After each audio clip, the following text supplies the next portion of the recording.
What's up, everyone? Marc Lobliner, CEO, MTS Nutrition, Chief Marketing Officer, TigerFitness.com, creator of the Outright Bar, as well as partner in the Ambrosia Collective. All right, guys, so today we're going to talk about cancel culture. And cancel culture is something that we've gotten a lot of lately because you have the leftists, you got the right wing, you got the liberals, you got the Democrats, you got the Republicans, you got this, that, the other, the third, you got Antifa, you got all these people with separate views. And unlike when I grew up, when you could actually discuss politics, viewpoints, and things going on and still go have a beer with each other, it appears that we can no longer be friends with those that have different ideologies or beliefs as us, which I think is insane, stupid, and ignorant. And that's where cancel culture comes into play. Now, a lot of you might have heard about cancel culture because what happens is you essentially dislike something somebody did in the past, something somebody said,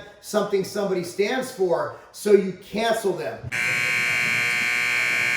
And you get all your friends and everything to dox them, to go in and tell their employers that they're horrible people, and you basically try to ruin their life or shut down their business because you don't agree with them. And I think that's a dangerous thing to set forth as a society where our entire Constitution is based on the First Amendment, free speech. And we're completely eliminating that, not by process of law, but a process of just the thought police. And this is a very dangerous precedent.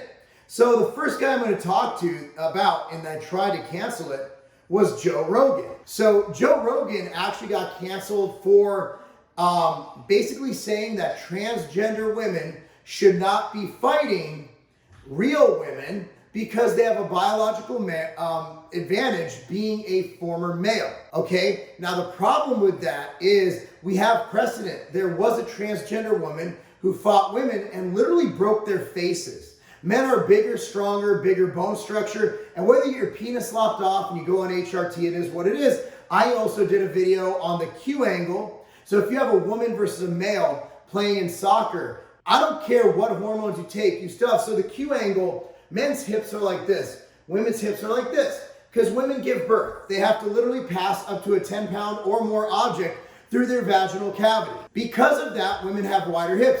What that does, it puts more valgus on the kneecap, and valgus is what will cause a predisposition to ACL injury. And then he got canceled for something Joey Diaz said when that he ran bars and whatever and comedy clubs. He used to make women perform oral sex acts on him, and they were laughing and joking. It was in the past, but of course, you know, that's the past. And they were laughing, talking about it, so he got canceled on that for being, you know, whatever. Joe Rogan's a comedian. Joe Rogan tells funny shit. If you look at Chris Rock, you look at Dave Chappelle, you look at a lot of the great comedians, they push the norm, and it actually benefits their career. So Joe Rogan just got stronger, just signed a multi-million-dollar deal with Spotify. And that's smart because YouTube, the very platform on right now, has a very bad history of censoring those with different opinions than maybe they believe in. They've also been caught on camera, on film, admitting to this, okay? Dave Portnoy is another guy. The guy from Barstool Sports, where they came out and he did some things in the past where he did, I think they did a blackface skit, this and that. They're a comedy site, Barstool Sports. Portnoy said, look, I'm not apologizing for anything. If you don't cancel me, I cancel you. And he's gotten bigger and stronger, and he will get bigger and stronger because of it. Taco Bell, they have a uniform rule where basically you can't make any political statements, have any writing on your stuff. So on a mask of an employee, he had a Black Lives Matter mask. Taco Bell came out and said, the manager, like, God, we can't do this. It's against policy. So he said, well, I'm not listening. So he said, well, you can go home. So I'll tell you this. So as an employer, I like free speech. I like difference of opinion. I like people expressing themselves in the workplace. However, I'm not Taco Bell. I'm not that big. We don't interface with that many customers. So what happens is when you let one political view slide, you don't have a blanket policy. Let's say somebody in, I don't know, what's a racist area? Do you know a racist town, Katie? Just play it. I'm not gonna piss off everybody in that town. Let's say you have somebody in some backwoods place in California. Yes, there are backwoods places in California. I'm not going to mention names, Bakersfield, but I'm not going to, I swear to God. So anyway, let's say someone at the Taco Bell in hypothetically Bakersfield, California says, you know what, if my bro over there can wear a Black Lives Matter mask, I'm going to wear a swastika mask. By allowing any political statement, that opens grounds for a lawsuit. It just does. So the company needs to set up that precedent for allowing no uniforms. And I'll tell you this, so my wife's driving home from the gym or somewhere. She drives by Taco Bell. There's no line at all for Taco Bell ever. I've never seen a line. The traffic on the main street was impeded by the fact that Taco Bell was so busy. Aunt Jemima, they're canceling Aunt Jemima because it's racist, even though the family of Aunt Jemima says that it is a horrible decision and it's erasing the history of this great woman. Shane Dawson, who I had no idea who he was. Shane Dawson is a YouTuber. He does shocking stuff, whatever. He has some old things with a black person named Shanae, and he's cross-dressed a couple times, I guess. I don't know much about it. So they're canceling him now, and supposedly he's losing friends. Jenna Marbles in the same boat. Dana White. They tried to cancel Dana White. Dana White is friends with Donald Trump. Dana White straight said, if you have a problem with me being friends with with Donald Trump, that's your problem, not mine. So what am I getting at here? When you start canceling people, when you start going down that road, if you get canceled, what is the best way to go about it? You cannot duck down to the mob. If you notice the people I've gone on, Taco Bell, they didn't really say much. Shane Dawson, they're putting out apologies. Whatever. But look at it this way. You got Dave Portnoy, Dana White, Joe Rogan.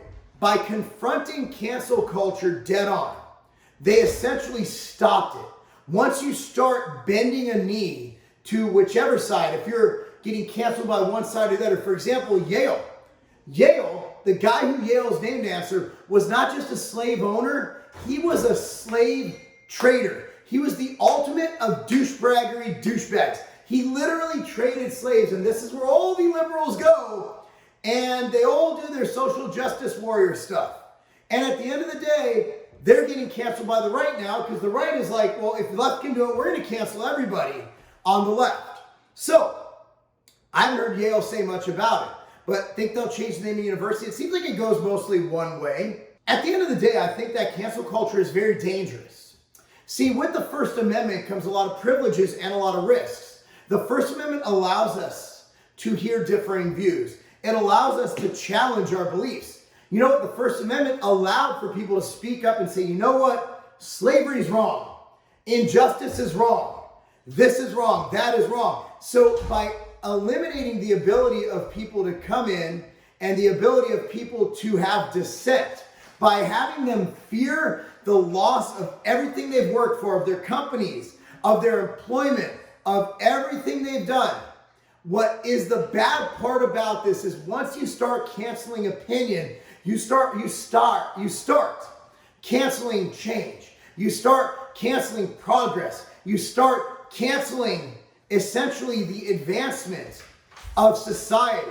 We cannot bow down to cancel culture. We cannot have people scared, no matter how stupid, offensive, and vile their point of view is. We cannot have people be scared to voice their opinions. I don't care how stupid and right. I don't care how stupid and left. I don't care how stupid it is. Free speech does not stop at a certain point. There is no hate speech. Who defines hate? How do you define hate? What if someone said, hey man, I don't like Jews because they have big noses? That's not nice. Doesn't make me feel good. But what if someone doesn't like Jews? What if someone has something wrong with their nose size? Okay? You need to stop this. We need to stop this cancel culture. We need to get away from this. We need to start just analyzing things, educating people, talking about things, being uncomfortable. That's what it's all about. And guess what? If Joe Rogan said something in the past that doesn't sit well with you, you can change. You can change. There's stuff I believed in when I was a teenager that I do not believe in now. So you need to look at it this way. If this guy, this Dawson guy, said something that doesn't make you comfortable, you need to live with it. Because right now he could have changed. Why do we say that people can reform, people can change? We send people to Alcoholics Anonymous and they become sober. Why can't minds change? Something I said in 2016, I might not believe in 2020. And that's the bottom line. We need to stop the cancel culture. Stop it now. We need to open up dialogue. I hope you like this, guys. I want you to subscribe, like, Facebook, Instagram, Twitter, all of the above. And if you agree with this, comment down below. If you disagree with this, comment down below. Freedom of speech. Let's talk. Let's discuss. And let's stop the cancel culture. And that's not a game.